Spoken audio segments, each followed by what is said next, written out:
kita bukunya pada buku yang ini. Ya. 35 kisah saat mau menjemput. Betul. Ya, kan ada 2 sebenarnya, Betul. tapi yang hari ini kita perlu bahas buku yang ini ya, Bu Ibu. Siapa yang belum punya bukunya? Nah, udah punya, masuk sini harus Masih ada pegang bukunya. ini, tahu ya? Ya Ustaz Semua ya? udah ada. Coba Masuk boleh sini tolong harus diangkat pegang semua ini. bukunya ke atas. Ada ya? Oke, Oke, baik. alhamdulillah. Baik, semoga Allah mudahkan antum untuk bisa punya bukunya ya. Pasti niatnya udah ada ya, tapi belum kebagian ya. Oke, insya Allah, ya. Mungkin kita Baik. mulai dengan pertanyaan yang ringan kali aja ya. Silakan. Apa Tadi tuh? Bu? malam kan kita lihat Ustadz ada di mana tuh Ustadz ya? Dumai. Dumai. Itu tadi malam Bu di Dumai. Hari ini sudah di sini kembali. 2 hari lalu nggak tahu, besok nggak tahu di mana lagi Ustadz yang lompat-lompat melulu ya, kita tahu ya Bu ya. Jadi saya kepikiran Ustadz tuh kapan bisa ada waktu untuk bisa bikin sampai jadi ada buku tuh gimana sih Ustadz ceritanya? Bismillahirrahmanirrahim. Assalamualaikum warahmatullahi wabarakatuh. Alhamdulillah wassalatu wassalamu ala rasulillah wa ala alihi wa sahbihi wa man tabi'ahu wa mawala. Kang Adrian, Teh Desi, bapak-bapak, ibu-ibu, sahabat-sahabat, insyaallah kita semua dimuliakan Allah Subhanahu wa taala. Amin ya Rabbal Amin ya rabbal alamin. Saya selama 4 bulan tidak ada tausiah sama sekali. April, Mei, Juni, Juli off. Apa sebabnya? Tanyakan pada rumput yang bergoyang. Tapi jamaah tetap merasa saya tausiah Iya. karena tetap ada di TV One dan YouTube. Itulah untungnya direkam itu. Jadi sebenarnya off tidak ada, saya fokus menulis disertasi yang tertunda karena memang terdaftar dari 2017. Sedangkan saya mesti submit menyerahkan hasil tulisan di 2019. Karena kalau sampai 3 tahun tidak ada, kena denda. Kemudian di sela-sela menulis disertasi itu agar tidak boring, saya sempatkan menulis yang lain. Jadi 2 tulisan. Nah, itulah waktu. Nah, jadi pertanyaan ini penting, Pak Teh Desi nanya ini penting supaya jangan orang menyangka jangan ini yang nulis orang lain. Saya paham orang husnuzon, tapi tentu di antara rambut yang hitam ada juga wig yang palsu. Di antara padi yang menguning banyak juga rumput plastik. Nah, iya. Maka itu perlu kita jelaskan supaya jangan ada dusta di antara kita. Sedap, mantul ya. Gitu. Jadi Ustadz sembari bikin disertasi, disertasi itu kan bikin sakit kepala Ustadz ya, pening segitu sulitnya masih bisa Ustadz sembari istong lagi tadi bilangnya ya, kata Ya, cara boring. membagi waktunya gimana Masya di sela-sela Allah. kesibukan Ustadz seperti itu? Habis sholat subuh bangun kira-kira jam 3, jam 4 tahajud, kemudian menjelang sholat subuh itu dibaca dulu. Oke. Habis sholat subuh langsung nulis apa yang bisa ditulis atau dibaca, dipahami, tulis lagi sampai ke zuhur, lalu kemudian makan, sholat zuhur, habis itu ke asar. Saya kalau nulis aja, atau kalau jalan aja. Saya nggak bisa jalan sambil nulis. Ya, ya, itu Nanti memang nabrak susah Ustadz, ya. hati-hati Ustadz. Iya. Karena kita dididik dulu kuliah begitu. Jadi di Al-Azhar liburnya itu bulan Juli, Agustus, awal September. Jadi selama 2,5 bulan itu ya kita pergi jalan-jalan ke pantai Alexandria, kemudian sewa cottage. Oh, banyak uangnya Pak Ustadz. Enggak, satu cottage diisi 20 orang. Nah, loh. Tidurnya berdiri jangan-jangan. Tidurnya kayak ikan sarden. Nanti dari Kairo kita bawa ada yang bawa beras, ada bawa telur ayam, bawa gula, cuman di dalam bag. Disangka orang ini backpacker. Padahal. Supaya nanti sampai sana nggak beli nasi. Oh iya. Jadi Emang. memang betul main bola, mandi segala macam. Tapi kalau udah serius belajar, September, Oktober, November, Desember memang belajar terus. Televisi itu kita kasih selasiban isolatif. Oh. Di pintu tulis dilarang bertamu. Jadi pendidikan itu yang saya dapatkan. Nanti kalau sedang nulis, ya fokus nulis. Kalau sedang jalan, ya jalan. Masya Allah. Jadi pendidikan yang dulu di pesantren, di sekolah, di kampus, itu ternyata membentuk kita. Oh. Lalu apa yang menginspirasi Uwas kok menulis buku mengenai maut? Jadi bulan Maret almarhumah emak saya meninggal dunia. Saya masih punya cita-cita panjang. Waktu bulan Januari umroh bersama 2019, saya bilang, "Mak, jangan umroh dulu." Karena saya tidak mau bawa jamaah, tapi keluarga ikut. Nanti gimana nih, katanya mau umroh bersama, tapi lebih banyak ngurus keluarga. Jadi saya bilang, jangan ikut dulu, nanti kita cari waktu luang, kita pergi umroh dengan keluarga saja. Jadi tidak dengan jamaah. Tapi mak saya tetap ngotot, saya pokoknya mau Januari. Saya berpikir umur dia masih panjang. Saya masih ingin bawa umroh, mau bawa jalan, mau banyak keinginan saya. Di situ saya berpikir saya lupa tentang mati. Nah, jadi setelah meninggal saya kaget. Hari Sabtu 16, hari Sabtu saya bawa beliau jalan, makan. Hari Ahad pagi saya pergi ke Madura. Hari Senin subuh saya dapat WA, ibu saya meninggal. Jadi saya terkejut, kaget, karena tidak ada sakit lama, tidak misalnya ada keluarga di ICU sempat melihat. Jadi ternyata ada sesuatu yang kita planning kita panjang, tapi dia datang tiba-tiba. Jadi saya ingin agar kawan-kawan, sahabat-sahabat tidak kaget sekaget saya. Jadi dengan baca buku ini, yang saya kesalkan kenapa saya tidak peluk dia begitu lama, kenapa saya tidak cium dia, kenapa saya tidak tidur di dekat dia, kenapa. Jadi banyak penyesalan. Jadi saya cuma ingin ketika orang baca buku ini, saya tidak ingin setelah baca buku ini lalu semuanya mau mati, bukan? Kita siap dengan kematian akan datang ke kita, ke keluarga kita, ke ibu kita. Nah, sehingga dengan itu tentu penyesalan ada, tapi setelah dia terjadi tidak terlalu banyak penyesalan, sehingga semuanya kita siap bahwa kita akan memikul satu sak semen 50 kilo. Semua orang tahu, tapi beda antara orang yang siap dengan yang tidak siap. Kalau dia siap, coba letakkan saya siap, tapi kalau tidak siap, mentalnya, tulangnya. Jadi dengan baca buku ini bahwa dia pasti datang dan kita siap menghadapi. Itu saja sebenarnya. Lalu kalau menurut dari Ustadz, apa dong kalau gitu yang mengharuskan teman-teman semua maupun saudara-saudara kita yang belum pegang atau belum memiliki buku ini untuk bisa mendapatkannya? Kenapa mereka harus memiliki buku ini yang Ustadz nulis ini? Selama ini kan kita tahu mati, ngelihat orang mati, tapi bagaimana, berapa di antara kita yang melihat orang saat nazak sakaratul maut? Kemudian bagaimana orang-orang yang dekat dengan Allah, Nabi? Maka saya urutkan di situ Nabi, setelah Nabi sahabat Nabi, kemudian para ulama, dan yang terakhir tentang orang yang sangat zalim. Nah, jadi bagaimana mereka, orang-orang yang paling terbaik sampai yang terjahat.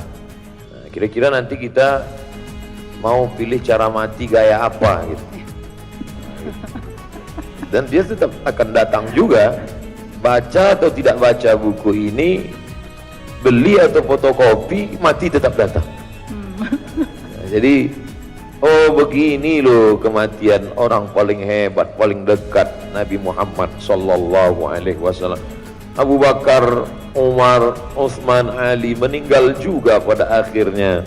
Sehebat apa, secerdas apa Ali, sekuat apa Umar, sebaik apa Abu Bakar, sedermawan apa Utsman, toh pada akhirnya menghadap Allah. Dan inilah rekaman jejak terakhir mereka saat mengakhiri hidup bertemu dengan Allah SWT. Jangan sampai kita sama seperti na'udzubillah orang-orang yang terhukum pidana hukum mati. Ketika ditanya mau mati mau apa, ada yang mau makan mie ayam, ada yang mau makan es buah, Karena dia menganggap inilah kehidupan yang terakhir, menghabiskan selera, selesai. Habis itu ya udah jadi tanah. Padahal kita tidak begitu. Saya ingin setelah membaca buku ini, orang justru bersemangat untuk mencari harta sebagai bekal menghadap mati. Semangat menyekolahkan anaknya sebagai bekal supaya mereka berdoa, beramal soleh, amal yang ngalir. Setelah baca buku ini makin semangat hidup. Jangan sampai Kang Adrian, Teh Desi pulang dari sini lalu ya udahlah kita tunggu aja lah mati ini. Pasrah gitu Bang. Pasrah, tidak begitu maksudnya. Iya. Yang selama ini bisnis, orientasi bisnisnya mau buat rumah, mau beli mobil baru, mau liburan, hanya sebatas itu saja. Tapi setelah baca buku ini saya berharap ternyata setelah baca buku ini dia tahu bagaimana mati. Setelah itu dia pun berpikir tidak sesimpel ini. Saya mesti bangun masjid, bangun panti asuhan, menyekolahkan anak yatim. Karena setelah mati ini akan ada kehidupan sekali lagi. Dan kita ingin semuanya berakhir dengan husnul khatimah. Itu saja yang ingin saya sampaikan. Tuh ya teman-teman semua, jadi bisa memotivasi, mengajak teman-teman yang lain yang belum punya untuk kita bisa belajar dan jadikan buku ini sebagai pengingat kita bahwa tadi maut itu atau mati itu pasti akan kita rasakan. Teman-teman, saya mengajak teman-teman juga selain buat diri kita, silakan teman-teman nanti bisa cari bukunya, hubungin penerbitnya, beli jangan cuma satu, ya beli 10, beli 50, ya. Dan panitianya UAS mana? Tolong catat, insya Allah saya mau pesan bukunya UAS 100 biji buat saya bagi-bagikan ya. Bismillahirrahmanirrahim. Nggak ada artinya apa-apa, saya yakin teman-teman banyak yang jauh lebih bisa melakukan hal-hal yang lebih baik daripada saya. Saya hanya sekedar menjadi motivasi aja buat membawakan kebaikan kita semua. Amin, amin, rabbal alamin. Lanjut Bun. Iya, kan buku ini terinspirasi atas kepergian Ibunda ya Ustaz ya.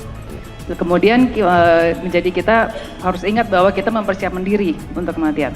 Nah, mempersiapkan diri kematian diri sendiri, lalu bagaimana kita mempersiapkan diri kita untuk kematian keluarga atau orang terdekat Ustaz? Kan saya berpikir mungkin kita untuk diri kita sendiri ya pasti takut lalu kita mempersiapkan, tapi kita kan juga harus siap untuk menghadapi kematian orang di luar kita.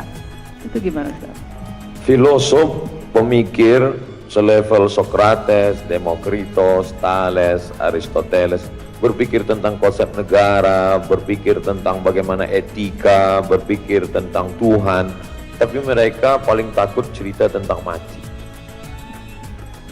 Dan orang yang paling dekat dengan kematian adalah dokter, karena mereka yang melihat orang mati, baru digunting, belum digunting udah mati.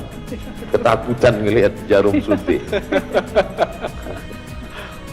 Tapi banyak juga yang tidak mengambil pelajaran dari kematian itu. Bahkan lebih gila lagi, tukang gali kuburan matinya sangat mabuk. Kan sangat kontra. Mestinya kan dia yang paling banyak mengambil pelajaran dari kematian, dia yang gali kubur. Kemarin yang tukang gali kubur gimana matinya? Mabuk sakau Pak Ustaz.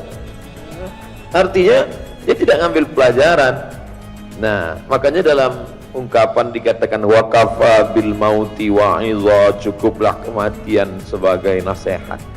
Jadi sebenarnya buku ini juga untuk meringankan beban suami. Kok buat suami? Yang selama ini misalnya kalau liburan, papa kita liburan kemana? Jadi setelah baca buku ini insya Allah Jadi nggak kepengen liburan? Kata dia, oh, liburan kita belikan buku ini, kita sedekahkan ke anak yatim. Alhamdulillah, Masya Allah. Uang yang kemarin untuk beli tas kulit itu, kata dia, yang DP-nya kreditnya sebulan hanya sekian-sekian itu, nah itu kita santunkan untuk fakir miskin. Mantap, Alhamdulillah, bukan keluar dari mulut saya. Ya, dengar ya Bun ya. Orang udah dibeli tadi itu buat 100 buku ya. Jadi dia lebih berpikir ada yang lebih, bukan berarti dengan begini jadi orang tidak liburan, ya. Orang tetap shopping, tapi mungkin shoppingnya ya pas mau Idul Fitri aja. Sama Idul Adha boleh deh. Idul Adha boleh. Kali. Iya, bagus banget ya. Ini juga ada satu pertanyaan bagus nih dari jamaah tadi, ada yang minta tolong Mas Edian, tolong dong tanyain ini gitu ya. Gimana kalau kita pas acara di sini, karena tadi kan ceritanya yang memberikan inspirasi UAS untuk bisa sampai menulis buku adalah dari kepergian ibunda tercinta. Bagaimana kalau di momen yang Masya Allah luar biasa ini, sejenak kita juga berdoa bersama, memohon kembali kepada hadirat Allah untuk ibunda almarhum dari Ustadz Abdul Somad. Semoga Allah memberikan tempat terbaik di sisinya, ya, karena ibunda benar-benar sukses dalam menyiapkan bekal buat kepergian ibunda, karena sudah melahirkan anak yang soleh seperti beliau. Ustadz Afwan, doa mungkin dari Ustadz membimbing kita semua untuk ibunda. Allah hazihin niyah untuk niat yang baik ini. Al-Fatihah. A'udzubillahi minasyaitonir rajim. Bismillahirrahmanirrahim. Alhamdulillah rabbil alamin arrahmanir rahim maliki yaumiddin. Iyyaka na'budu wa iyyaka nasta'in. Shiratal mustaqim. Shiratal ladzina an'amta 'alaihim ghairil maghdubi 'alaihim waladdallin. Amin. Rabbana ighfir lana dzunubana, ampunkan dosa kami, wali ummahatina, ibu kami, wali abaina, ayah kami. Kalau dia masih hidup, sehatkan badannya ya Allah, lapangkan hatinya ya Allah, ringankan beban pikirannya ya Allah, jadikan mulutnya senantiasa bertasbih, bertahmid, bertakbir, bertahlil, jadikan lisannya senantiasa mendoakan kebaikan anak cucunya ya Allah. Kalau dia sudah meninggal dunia, lapangkan kuburnya ya Allah. Tak dapat kami balas bagaimana 9 bulan 10 hari dia tidak jadi tahajud. Berapa banyak muntahnya keluar hanya karena kami belum lahir sudah kami susahkan dia ya Allah. Meregang nyawa, meneteskan darah dan air mata. Berapa jahitan robek kulitnya untuk mengeluarkan kami ke alam nyata. Tak dapat kami balas ya Allah. Andai kami gendong dia sampai ke tanah suci Makkah, kami bawa tawaf sa'i dan umrah, belum tentu dapat menebus sekali pekikannya saat melahirkan kami ya Allah. Andai kami belikan dia rumah terbesar, kendaraan termewah, pun tak dapat membayar. Berapa kali dia tidak jadi sholat duha karena kami kencing di kainnya. Berapa kali dia tidak jadi tahajud karena kami menangis sampai pagi. Berapa banyak kotoran kami yang termakan. Oleh sebab itu, lapangkanlah segala kesulitannya ya Allah. Mudahkanlah segala kesulitan mereka yang sudah mendahului kami ya Allah. Ayah kami melepuh kulitnya melepuh karena terik panas matahari untuk carikan makan, pendidikan sekolah kami. Rabbana ighfir lana dzunubana wa liwalidayna warhamhuma, sayangi mereka kama rabbayana shaghira, sebagaimana mereka dulu sayang kepada kami. Satu benda kami tanyakan berpuluh kali, dia jawab dengan jawaban yang makin lembut, dengan peluk dan cium, dengan tawa dan senyum. Tapi di saat tuanya dia mulai pikun, pertanyaan yang sama dia utarakan ke kami, jawaban pertama kami lembut, lalu disusul dengan suara keras dan marah. Maafkan kami atas silap dan khilaf kami. Mungkin hati kami telah berbagi. Mereka masa lalu, anak dan keluarga kami masa depan.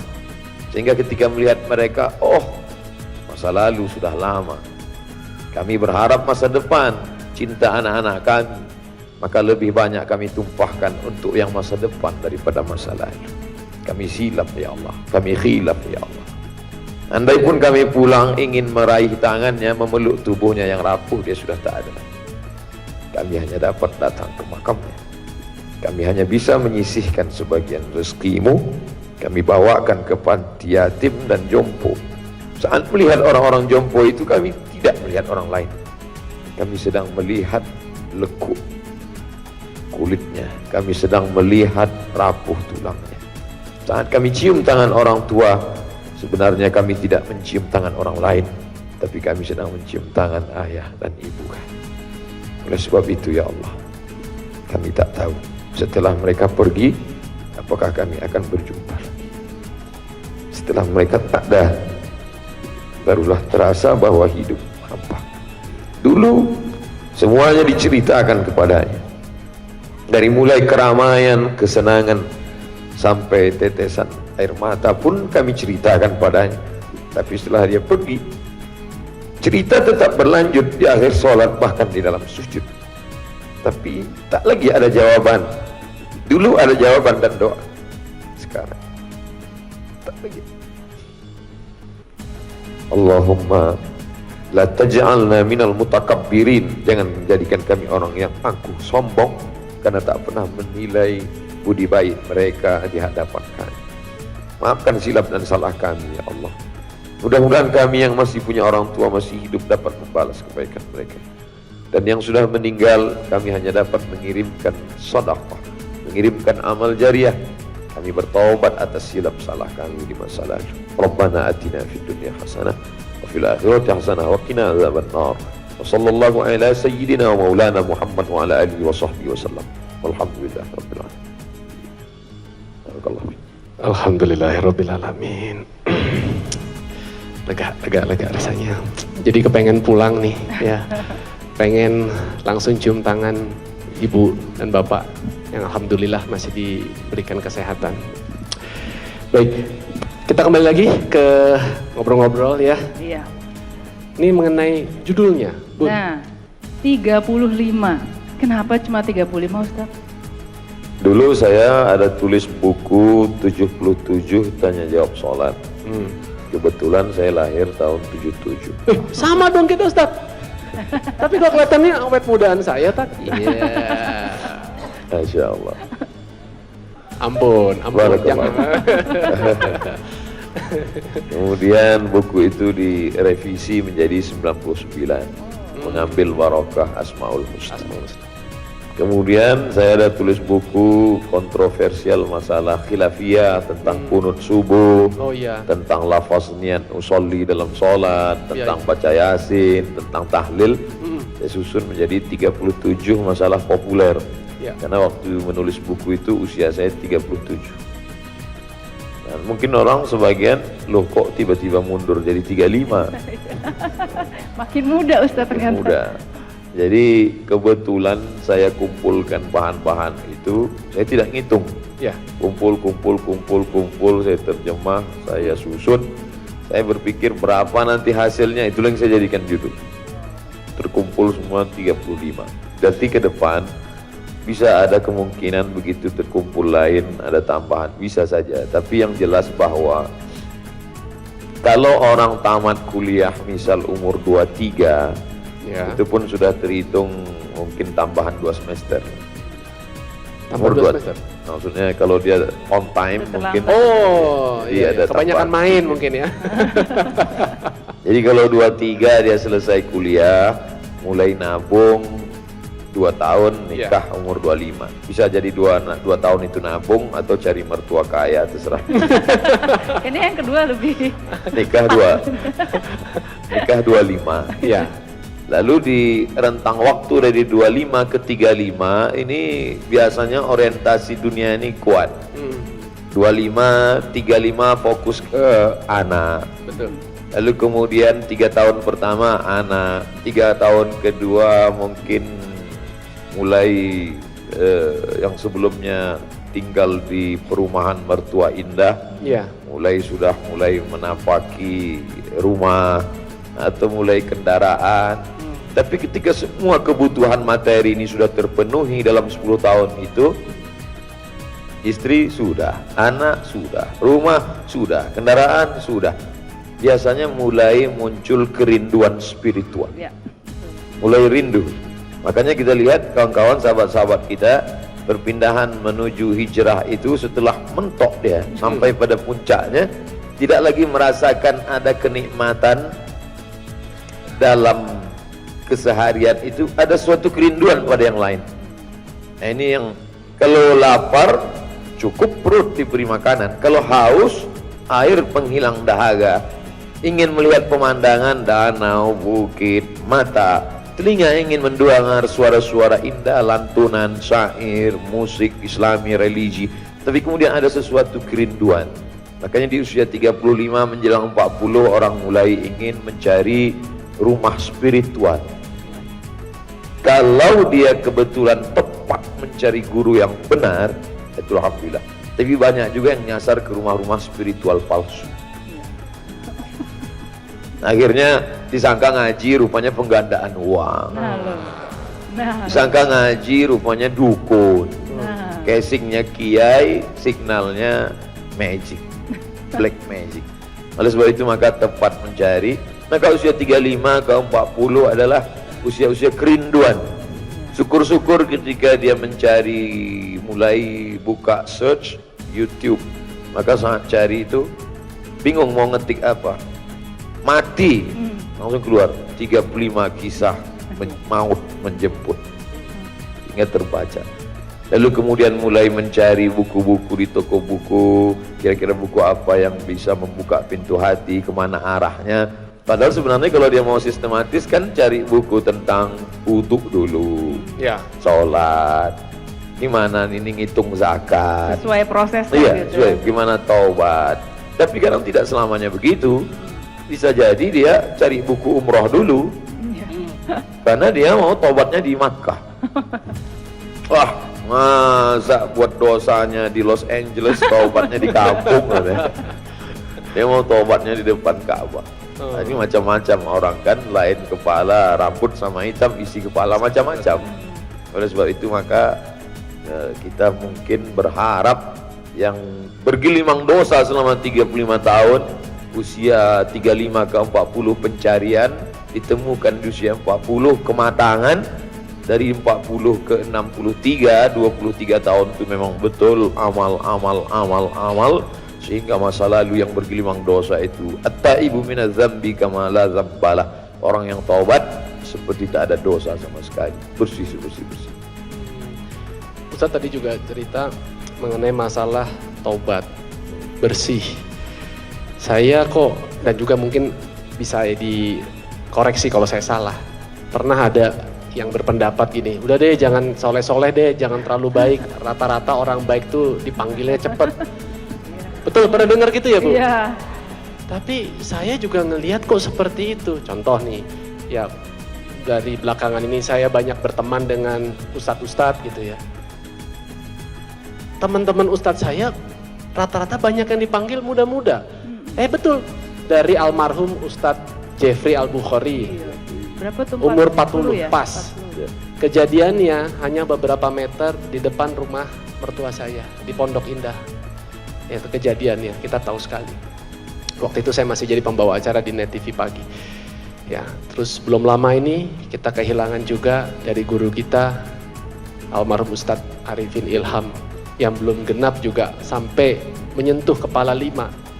Orang-orang yang kita tahu dalam kesehariannya benar-benar berada dalam jalannya Allah seperti itu.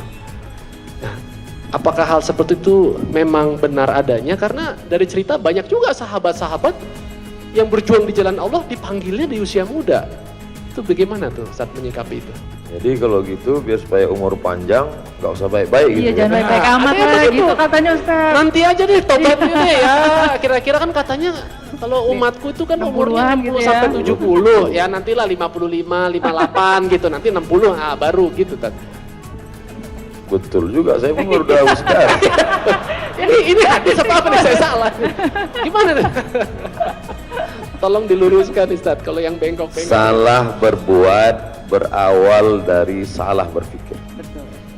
Kesalahan berbuat, action, itu berawal kalau kita mundur ke hulu, hilirnya, ibarat sungai pergi ke laut.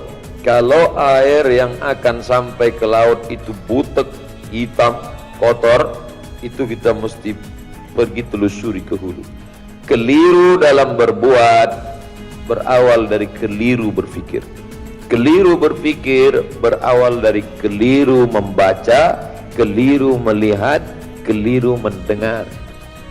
Maka berawal dari salah baca, salah dengar, salah pikir, salah action, salah amal. Dan yang paling fatal sampai di akhirat, masuk ke tempat salah bersama orang-orang yang salah, nar jahannam khalidina fiha abad. Maka perlu kita luruskan, dunia ini adalah tempat ujian. Ada orang-orang yang memang diberikan Allah SWT umurnya pendek, tapi ada yang diberikan Allah panjang, semua sudah ditetapkan di Lauhil Mahfuz. Ada juga orang baik umurnya panjang, Mbah Mun kiai tertua lebih 90 tahun. Dr. Mahathir Muhammad, pemimpin muslim disegani di seluruh dunia, bahkan Zakir Naik tetap dia bela sampai hari ini, umur 93 tahun. Bahkan dalam hadis dikatakan man tala umruhu wa hasuna amaluhu, siapa yang panjang umurnya dan baik amalnya, itulah manusia yang terbaik. Adapun orang muda baik meninggal, Habib Munzir Al-Musawwar. Tapi berapa banyak juga anak-anak muda yang tidak sampai tua mati dalam keadaan su'ul khatimah, mati sakau, mati makan pil anjing gila. Jadi kalau ada orang berpikir, jangan baik-baiklah, UJ ninggal muda, Habib Munzir ninggal muda, Ustaz Arifin Ilham ninggal muda, sampel yang dia pakai tidak tepat. Lalu kenapa dia berpikir seperti itu? Setan berhasil.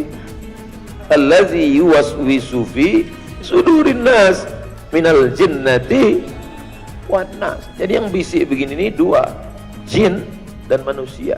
Termasuk Kang Adrian sudah dibisikin nas. Alhamdulillah hari ini kita ketemu, ternyata bisikan-bisikan teman-teman tadi. Jadi kalau nanti setelah ngaji ini tetap ada nas yang ngomong begitu, ente nggak usah hijrah lah, nggak usah lah ikut sama artis-artis hijrah Kang Adrian, toh yang cepat meninggal tuh yang hijrah-hijrah. Maka bacalah ayat kursiku cepat-cepat, Allahul Qayyum la ta'khudhuhu sinatun. Karena bisikannya tidak kepada kebaikan. Oleh sebab itu kita pahami hakikat hidup dalam Quran. Likulli ummatin ajal, sudah ada ajalnya. Idza jaa ajaluhum, kalau ajal sudah sampai, la yastakhiruna sa'atan, tidak bisa ditunda sesaat, wala yastaqdimun, tidak bisa dipercepat walaupun sesaat. Orang baik ninggal cepat sudah ketetapan Allah, orang jahat ninggal lama bukan karena jahatnya, orang soleh ninggal cepat bukan karena kesolehannya, tapi karena sudah ketetapan Allah Subhanahu wa ta'ala. Itu akidah. Makanya sebelum ibadah, sholat, zakat, puasa, haji, umrah, akidah yang pertama, keyakinan supaya jangan sampai salah mendengar, salah membaca, salah melihat, salah berpikir, dan salah beramal. Kenapa belum hijrah? Kalau cepat hijrah nanti cepat mati. Na'udzubillah. Ditunda hijrah, nantilah setelah pensiun, nantilah setelah tawaran kerja mulai kurang, nantilah setelah agak tua, nantilah setelah lipstik nggak melekat lagi di bibir, nantilah setelah bedak ini harganya melambung tinggi. Tapi pada akhirnya rupanya ketetapan Allah. Berapa banyak orang mau bunuh diri nggak mati? Pergi ke dokter tanya, ibu dokter, pak dokter, pernah nggak nangani orang mau bunuh diri nggak mati? Sering kali Pak Ustadz. Buih mulut, nggak mati-mati. Ternyata mau minum racun, ini minum sampo, nggak mati. Berapa banyak orang gantung diri nggak mati? Ya ambil selendang, ikat, jatuh ke bawah, patah kayu, berat 125. Makanya sebelum bunuh diri diet dulu, disurvei dulu gitu Ustaz. Jangan dong. Artinya apa? Ketetapan Allah Subhanahu wa ta'ala. Kenapa mereka pergi duluan? Menurut ilmunya Allah, orang ini lebih baik cepat pergi karena Allah sayang dengan dia. Kenapa orang ini bisa dipanjangkan umurnya? Menurut ilmu Allah, makin lama dia di dunia, makin banyak menebarkan manfaat. Ini orang, kalau dia lama di dunia, ini banyak orang yang akan tersentuh. Karena dia sekali ngomong, followernya banyak sekali. Amin. Kenapa? Karena dia artis hijrah. Makanya artis-artis hijrah ini panjang umurnya insya Allah. Amin. Jadi berdasarkan follower ya kayaknya ya. Saya tambahin nih followernya ya kalau gitu ya. Amin ya Allah. Amin ya Allah. Nah Ustadz, jadinya buku ini baiknya tuh dibaca oleh siapa sih? Apakah untuk seluruh anggota keluarga termasuk anak-anak juga layak untuk baca? Atau kayak tadi Ustadz bilang ya ini usia 35 ke atas deh? Atau gimana tuh? Kadang di kantor-kantor kan ada kultum tuh. Ya, kajian perkantoran gitu ya. Bahkan kemarin bapak-bapak dari kepolisian yang dapat tugas dari UN, United Nation, PBB, di perbatasan daerah konflik di Afrika Utara. Ustadz, tolong kasih kami bahan kultum, Ustadz.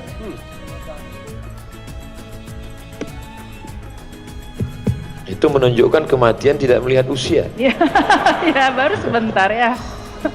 Tolong Ustadz kasih kami bahan untuk kultum, Ustadz, karena kami di tempat konflik itu satu-satunya bergantung adalah dengan ibadah. Rupanya tentara, polisi yang utusan Indonesia ke daerah konflik itu mereka sholat subuh berjamaah, zuhur berjamaah, habis itu kultum. Nah, jadi kultum ini bisa kultum zuhur kisah pertama, kultum besok kisah kedua, kultum jadi cicil, atau di masjid buat pengajian singkat, habis sholat subuh hari Ahad bahas kisah pertama, kisah kedua, kisah ketiga. Atau ibu dengan anaknya sebelum tidur malam, selama ini dia bacakan cerita, ya cerita tentang Pangeran Kodok yang kita pun tak tahu entah apa manfaatnya, apa cerita di balik itu. Sebelum tidur diajak nyanyi, bangun balonku ada 5, rupa-rupa warnanya, merah, kuning, kelabu, merah, kuning, hijau, Ustaz. Merah, kuning, hijau, di langit yang biru. Dan ketika itu saking lamanya masa kecil, ketika meletus balon hijau. Iya. Begitu banyak warna lain, kenapa mesti hijau yang meletus? Kenapa tidak merah? Kenapa tidak kan biasanya yang jahat itu hitam. Meletus balon hitam. Nah, yang pakaian hitam bukan berarti jahat. iya. Baik, lebih baik pakaian hitam hatinya putih. Nanti yang pakaian putih pula tersinggung. Artinya apa? Ini bisa dibaca oleh siapapun, baik membaca maupun membacakan. Membacakan untuk orang. Pasien di rumah sakit, dia menyangka Allah tak sayang sama dia, dialah yang satu-satunya yang paling. Orang sakit itu psikologisnya down. Ternyata setelah dibacakan, bapak sakit mau meninggal, Nabi aja meninggal. Iya. Sahabat-sahabat Nabi aja. Mungkin dia baca udah nggak bisa, kita ceritakan begini akhir kesudahannya. Begitu juga dengan orang-orang yang sombong, penguasa-penguasa, perlu juga dikasih hadiah ini. Orang yang baru nikah Pak Ustaz, kasih. Biar dia jangan menyangka kalau baru nikah malaikat maut lupa. Ini banyak orang salah sangka sekarang. Bagus. Wallahu a'lam. Nah, kalau tadi ya udah dibilang banyak pertanyaan kalau saya mas soal ini, Ustaz. Lanjut. Tadi kan misalnya kita membacakan buat anak-anak kayak itu Ibu ya, bisa aja kita dengan gaya kepada anak-anak. Nah, kalau problemnya saya nih Ustaz, kemudian anak saya umur 4,5 tahun dia bertanya, mati itu apa sih Bun? Aduh, tanya ayahmu nak. Jawaban saya begitu. Jadi menimbulkan pertanyaannya, Allah tuh ada di mana Bun? Wah, saya jujur saya takut salah, apa saya harus WhatsApp Ustadz gitu untuk coba saya tanyakan jawabannya. Jadi gimana tuh Ustadz kalau dalam Al-Quran digunakan istilah bilisani qaumihi, dengan bahasa kaumnya. Dengan bahasa kaumnya. Jadi dengan anak-anak kita tidak bisa seperti saya ngajar di kampus. Ketika misalnya anak-anak nanya, mati itu apa sih? Mati menurut etimologi adalah mati menurut terminologi juz 18 halaman 21. Nah, jadi simple, sederhana tapi mengena. Dan yang paling bisa menyampaikan ini adalah programmer. Tadi malam ada anak kecil duduk di dekat saya, nggak mau pergi, masih kecil. Terus dia bawa iPad-nya, dia main game. Perempuan saya lihat masuk kamar mandi, kemudian mandi, kemudian setelah itu sisir rambut, kemudian itu saya tanya, ini bisa nggak dimainkan perempuan ini pakai mukena, sholat, baca yasin, bisa nggak? Padahal itu amat sangat bisa. Nggak ada Ustadz, nggak ada programnya. Bayangkan kalau game itu dilanjutkan oleh programmer kita. Karena anak-anak yang seusia ini tidak bisa diceramahi oleh Ustadz. Andai di depan saya sekarang ada anak-anak, semuanya pasti ngobrol Boleh. Seru sendiri. Nah, serius sendiri. Oleh sebab itu amat sangat membantu, saya ajak adik-adik, programmer-programmer, anak-anak muda, kalian nggak perlu ceramah, nggak perlu kasih kultum, tapi buatkan dengan bahasa mereka, dengan game yang mendidik. Itu amal jariah yang tidak akan putus dengan kematian. Adapun Teh Desi untuk menjelaskan ke anak tentang masalah mati, simpelnya di dalam badan itu ada roh itu dalam diri sehingga yang membuat menjadi bernafas. Allah Ta'ala buat kita hidup. Apa sih ruh itu? Ya seperti HP mama ini di cas dia, nanti akhirnya dia lowbat, nanti akhir itu nanti lama-lama akhirnya 5%, akhirnya 1%, innalillah wa inna ilaihi raji'un. Habis dia kalau sudah mati itu MP4 nggak bisa, MP3 nggak bisa, dengar lagu nggak bisa, pokoknya habis sudah, dan nggak bisa dicas lagi sudah. Nah, jadi lebih banyak dengan contoh. Makanya Al-Quran seringkali ngasih contoh, misal masalah sedekah. Seandainya Allah pakai bahasa simple, bersedekahlah kamu pahalanya banyak, cukup. Ustadz kalau sedekah pahalanya banyaknya, sedekah pahalanya banyak. Tapi Allah ingin buat kita lebih paham, dia gunakan bahasa kiasan. Kamathali habbah, satu biji, ambatat sab'a sanabil, tumbuh 7 bulir, 7 cabang. Wa fi kulli sumbulatin mi'atu habbah, dalam setiap cabang ada 100 biji. Langsung terbayang di benak kita, satu biji tumbuh 7 cabang, satu cabang ada 100, 1 kali 7 kali 100, 700. Sebenarnya Allah hanya ingin menjelaskan satu kata, banyak. Mati itu juga. Gimana sih mati itu, Mak? Mati udah mati, jangan tanya-tanya. Jam sekali. Bisa kita contohkan matinya laptop, matinya handphone, sesuai dengan kemampuan dia. Yang penting pesan-pesannya sampai, insya Allah. Dan kita melalui buku ini bisa melihat bagaimana para sahabat Rasulullah dalam menghadapi kematian. Mungkin saya yakin teman-teman belum sempat membaca, Ustaz. Ada nggak yang sangat berkesan dari 35 ini, yang paling sederhana, cerita salah satu dari 35 itu, Ustaz? Bagaimana para sahabat dalam menyambut kematian seperti itu, Ustaz? Orang selevel Abu Hurairah radhiyallahu an yang meriwayatkan hadis lebih dari 5.000 hadis. Satu di antara 7 sahabat yang paling banyak meriwayatkan hadis, namanya Abdurrahman bin Sakhar Ad-Dausi, sebanyak 5.000 lebih. Dan dia pula sahabat panjang umur, hidup bersama Nabi SAW walaupun 3 tahun, tapi karena dia tinggal di Suffah dekat rumah Nabi, ikut makan dengan Nabi, jalan dengan Nabi, perang dengan Nabi. Dia bentangkan sorbannya supaya Nabi duduk tidak di atas pasir. Hafalannya paling kuat, tapi menjelang kematiannya tetap juga menangis tentang kekhawatiran dia apakah dia selamat atau tidak.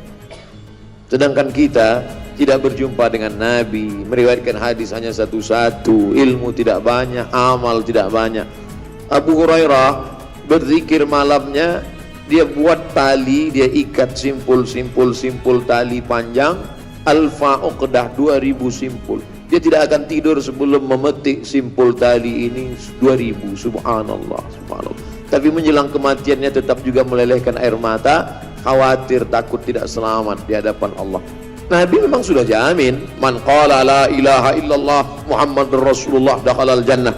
Siapa yang mengucapkan la ilaha illallah Muhammad Rasulullah, maka dia tetap masuk surga. Jaminan dari Allah, ya. Allah menjamin semua kita ini selamat masuk surga. Amin. Amin. Tapi dalam hati kita ada kekhawatiran, apakah aku ini masuk ikhlas tulus? Apakah ibadahku ini diterima Allah? Jadi sebenarnya kita sedang mengukur bayang-bayang kita, sedang melihat diri kita jauh di bawah Abu Hurairah. Mestinya air mata kita lebih banyak menangis, mestinya kita lebih takut dan kita lebih bersemangat untuk beramal. Saya ambil contoh itu karena beliau salah satu yang banyak meriwayatkan hadis. Dan As-Saffah, salah seorang yang paling banyak dosanya, Di akhir hidupnya itu kena laknat luar biasa, zalim, hobinya membunuh. Kita selama ini kita lihat nama hobi badminton, nama hobi nyanyi. Ini enggak, hobi membunuh. Di akhir hayatnya sakit dalam luar biasa, sakit. Akhirnya diikat daging pakai benang, maaf, dimasukkan ke dalam duburnya, dibiarkan beberapa menit, dicabut lagi, daging itu penuh dengan ulat. Ulat menghantam dalam lambung. Dia sezaman dengan tabi'in, Nabi, sahabat Nabi, tabi'in. Nama tabi'innya Imam Al-Hasan Al-Basri. Kata dia, Imam Hasan Al-Basri, jangan doakan supaya aku sembuh, sudah nggak tahan lagi. Doakan supaya aku cepat mati. Doa dia menjelang mati, Allahumma firli, ya Allah ampunkan aku, meskipun semua orang berkata bahwa kau tak mungkin mengampunkan aku. Ya Allah ampunkan aku, meskipun semua orang mengatakan tak mungkin Allah mengampunkan aku, tapi tetap ada secerca harapan dalam hatinya bahwa Allah mengampunkan dia. Jangan pernah berputus asa, walaupun kita pernah salah, pernah silap, paling tidak di akhir-akhir ujung-ujung usia kita itu, bahwa usia tidak bisa ditambah, tidak bisa dikurang, tapi ada yang bisa dirubah adalah bagaimana kita menjalani sisa-sisa usia yang dititipkan Allah Subhanahu wa taala. Orang-orang yang kita jenguk di rumah sakit, kita tidak merubah jadwal kematian dia. Kita tolong dia, kita bantu dia, kita tidak merubah jadwal kematian dia. Yang kita rubah adalah bagaimana kualitas hidup dia menjelang mati itu lebih baik atau tidak. Itu saja. Maka ketika kita melihat orang sakit, kita bawakan makanan, kita tenangkan pikirannya, dia tetap mati juga. Maka jangan kita stres. Kita, Ustadz, ya, yang Ustadz jenguk di ICU kemarin mati. Waduh, tidak. Tapi paling tidak dengan kedatangan kita ke sana, hidup dia itu berkualitas. Itu sebenarnya yang ingin kita sampaikan dengan bercerita tentang kematian, dan kita siap juga menyiapkan orang lain. Andailah semua orang takut tentang kematian ini, saya kira KPK tidak terlalu sulit kerjanya. Iya ya. Ustaz, jadi kalau umpamanya misalnya ada sanak keluarga kita, ya teman, sahabat yang katakanlah sedang dalam keadaan yang sakratul maut, apa buat kita ini yang dalam keadaan sudah hadir di sini, sudah mendapatkan banyak nasihat-nasihat dari Ustaz yang kita bisa bantu atau lakukan kepada mereka yang tadi sudah mungkin akan dipanggil terlebih dahulu? La tuqra'u fi amrin asirin illa yassarahullah. Kalau dibacakan pada perkara, urusan, masalah yang sulit dan susah, maka Allah akan memudahkan. Termasuklah susahnya sakaratul maut menjadi mudah, menjadi ringan ketika dibacakan surat ini. Kata Imam Abul Fida Ismail Ibnu Katsir dalam tafsir Qur'anil Azim, dalam muqaddimah surat Yasin, membacakan surah Yasin. Di ruang ICU, di rumah sakit, izin sama perawat, bacakan Bismillahirrahmanirrahim, Yasin wal Qur'anil Hakim, innaka laminal mursalin ala siratim mustaqim tanzilal azizir rahim. Meringankan dia. Kemudian orang yang berada di sekelilingnya itu semuanya berzikir. Anaknya, mantunya, temannya, sahabatnya, atasannya, kawannya, semuanya berzikir. Ada zikirnya sholawat, ada zikirnya tasbih, ada zikirnya tahmid, ada zikirnya tahlil, ada zikirnya la haula wala quwata illa billah. Semuanya berzikir tenang. Ada satu orang yang membisikkan ke telinga sebelah kanan talqin, la ilaha illallah. Satu baca Yasin, meringankan, yang lain berzikir. Sekarang kita lihat tidak begitu. Yang satu nangis, mama, yang satu lagi moto. Oh ya. Nah, iya tuh zaman sekarang. Gimana ya? Orang mau sakratul maut masih sempat lagi. Ya. Gimana? Oleh sebab itu ini penting, karena banyak orang yang mempersiapkan nikah. Ya, Banyak. pasti. Banyak orang yang mempersiapkan walimah. Bahkan ada IO-nya. Event organizer untuk nikah dan walimah. Iya. Tapi IO mati. IO menyediakan sakratul maut. Wah. Peluang bisnis tuh. Kita tidak mau buat IO itu. Kita cuma mau semua ini dilaksanakan oleh keluarga. Di mana Sayyidina Ali, di mana Abdullah bin Abbas, di mana Fadl bin Abbas, di mana Sayyidina Al-Hasan, di mana Sayyidina Al-Husain. Saat sahabat Nabi di Saqifah Bani Sa'idah musyawarah siapa pemimpin pengganti Rasulullah sallallahu alaihi wasallam. Abu Bakar, Umar, Utsman, Sa'ad bin Ubadah. Kata golongan Ansar orang Madinah yang layak jadi pemimpin setelah Nabi, Sa'ad. Kata orang Makkah yang layak menjadi pemimpin Nabi, Umar. Ali di mana? Abbas di mana? Abdullah bin Abbas di mana? Fadl bin Abbas di mana? Hasan di mana? Husain di mana? Semua keluarga dekat mengurus jenazah Nabi SAW. Keluarga dekat kita lah yang mengurus jenazah kita. Keluarga dekat kita lah yang berbisik ke telinga kita. Tapi kenyataannya sekarang, anak, menantu, keluarga justru duduk di ruang tamu, yang mandikan di belakang orang lain. Gak benar. Makanya anak-anak muda buat pelatihan mandi jenazah. Anak-anak muda semua. Karena persiapan. Sekarang terbalik. Kalau dibuat di masjid, daftarkan pelatihan penyelenggaraan jenazah. Yang ikut yang tua-tua. Yang tua nggak perlu ikut karena mereka yang mau dimandikan nanti. Nggak bisa mandi sendiri ya. Kalau bisa sih dia mandi sendiri. Justru anak kita, mudah-mudahan kita nanti yang menyelenggarakan jenazah kita adalah anak-anak kita. Amin, amin robbal alamin. Anak-anak harus belajar sampai turun ke bawah memasukkan jenazah, sampai menghadapkan ke arah kiblat, membuka penutup wajah, hidung menempel ke dinding tanah itu. Itu anak kita. Yang serahkan semua ke orang. Ini semua di atas menangis. Paling-paling istrinya jongkok mau megang. Jangan tinggalkan mama papa. Itu pun cuma sandiwara semata. Biar konten karena videonya bagus. Iya, gitu, buat Ustaz, kebutuhan konten soalnya itu kan. Kontennya Iya. bagus gitu. Karena kamera streaming. Oh iya. Sampai meninggal aja streaming ya. Ibu jangan sakit hati, saya bilang itu sandiwara. Kalau mau jujur, nanti kalau melihat pemakaman ada perempuan yang mau minta masuk ke dalam, coba jangan ditahan, biarin aja. Oh, bapak, biarin aja, masuklah, masuk. Kita mau tes. Kalau nggak percaya coba nanti. Ketika John F. Kennedy tertembak di mobil yang tidak pakai atap itu, apa yang dilakukan Jacqueline? Fotonya masih ada. John Kennedy terbaring, Jacqueline merangkak, melompat meninggalkan mobil itu. Maka jangan pernah percaya sehidup semati. Fred. Nah itu ya, mohon maaf. Nanti kalau saya merangkak. Kamu selalu begitu, kamu duluan nanti. Kamu duluan. Apa? Semua akan menghadap Allah. Iya. Nampaknya saya harus mendamaikan ini. Ini gerbong kereta pisah nih nanti dia. Tapi nggak apa-apa, yang penting kan tujuannya sama-sama sampai ke Gambir nanti. Oh iya, Gambir ya, benar. Gambir dulu ya.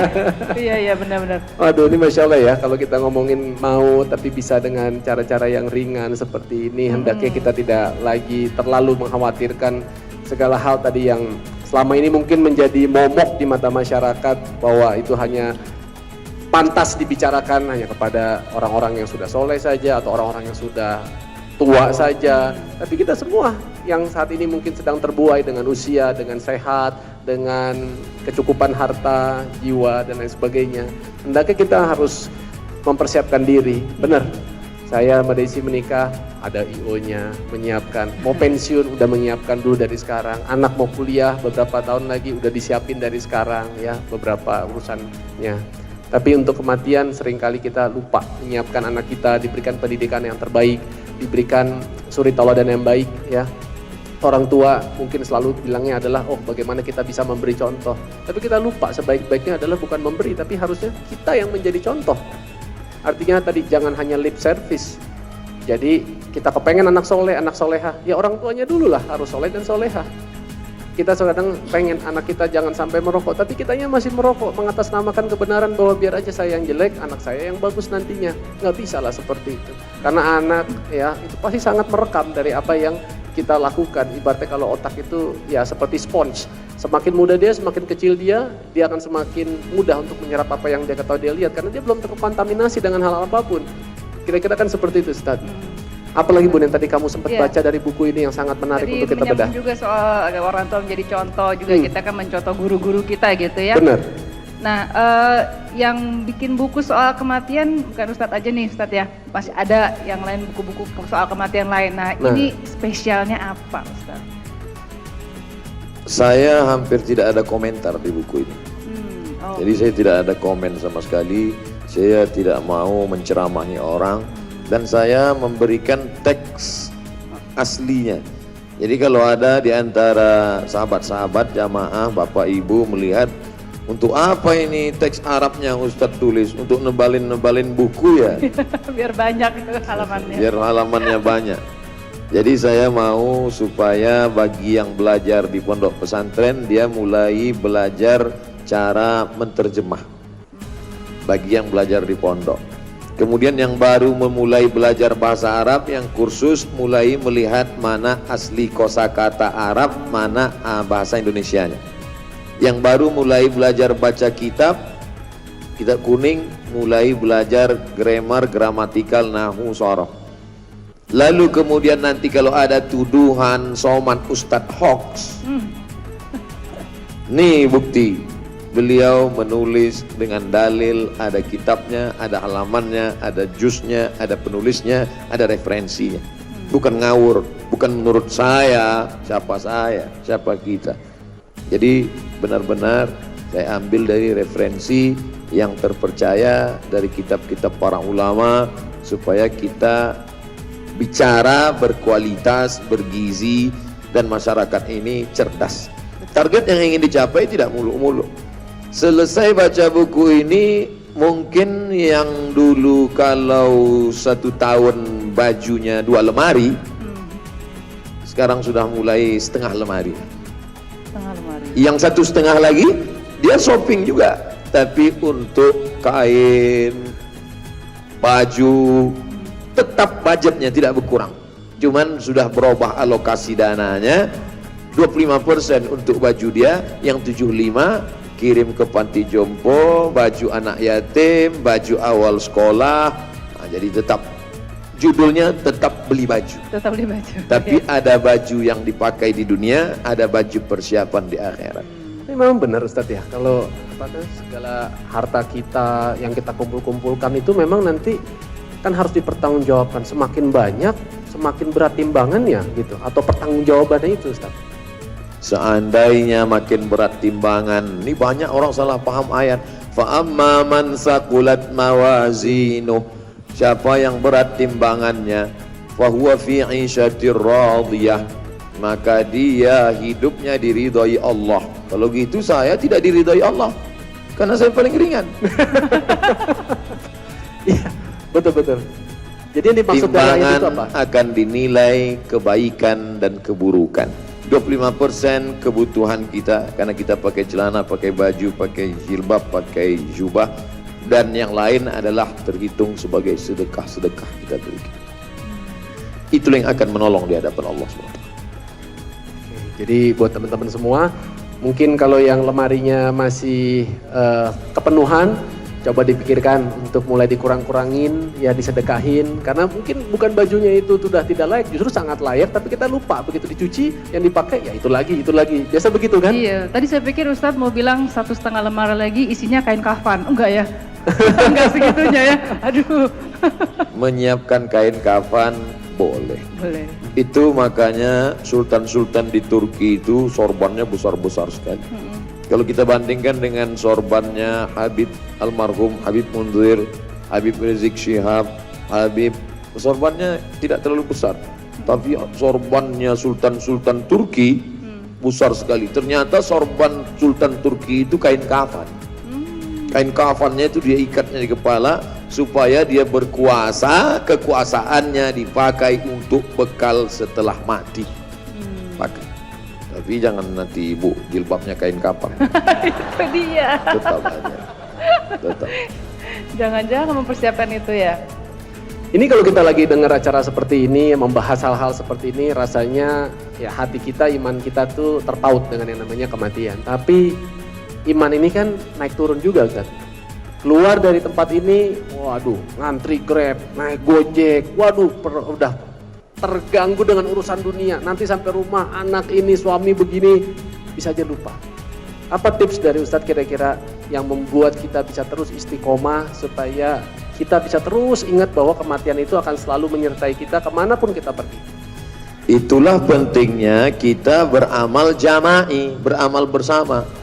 Sehingga terwujud komunitas Gojek syar'i, komunitas bakso syar'i, komunitas rumah makan syar'i, komunitas mall syar'i, sehingga nanti segala aktivitas kita semuanya nilai syar'i.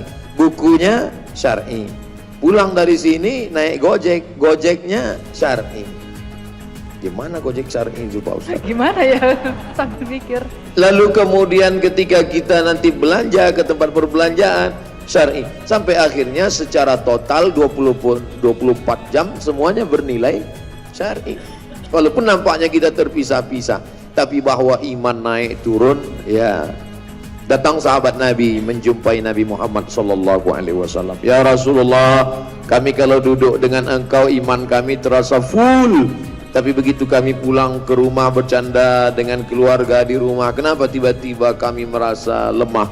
Apa kata Nabi? Lau kuntum kama kuntum lasafahatkumul malaikah. Seandainya iman kamu di depan aku ini begitu terus tidak turun-turun, malaikat akan turun bersalaman dengan kamu. Artinya sahabat yang selevel sahabat Nabi saja imannya begitu, apalagi sahabat UAS. Jadi ini manusiawi. Tinggal lagi kita memilah-milih kira-kira aktivitas kita ini mau syar'i atau tidak. Nonton acara, acaranya syar'i. Nonton YouTube, YouTube-nya syar'i. Nonton acara film, filmnya syar'i. Teman-teman kita sudah mulai membuat itu. Baca novel, novelnya syar'i. Ketika cinta bertasbih di bawah mihrab cinta, nanti keluar ketika cinta bertalqin.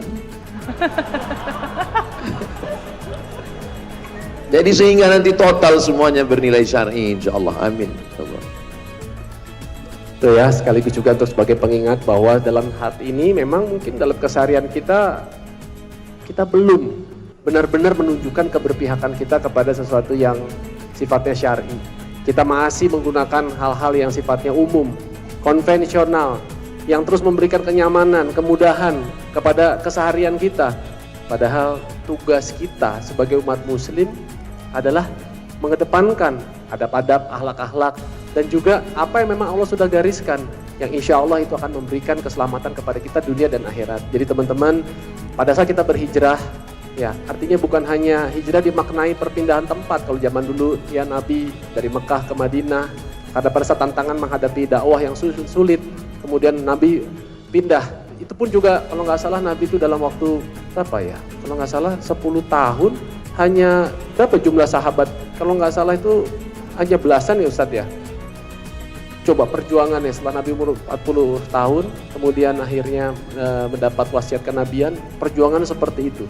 Nah tapi kalau kita yang tidak, artinya hijrah itu bukan berpindah seperti layaknya Nabi, tetap memiliki tanggung jawab untuk bagaimana kita berproses untuk mengedepankan hal-hal yang memang diperintahkan oleh Allah.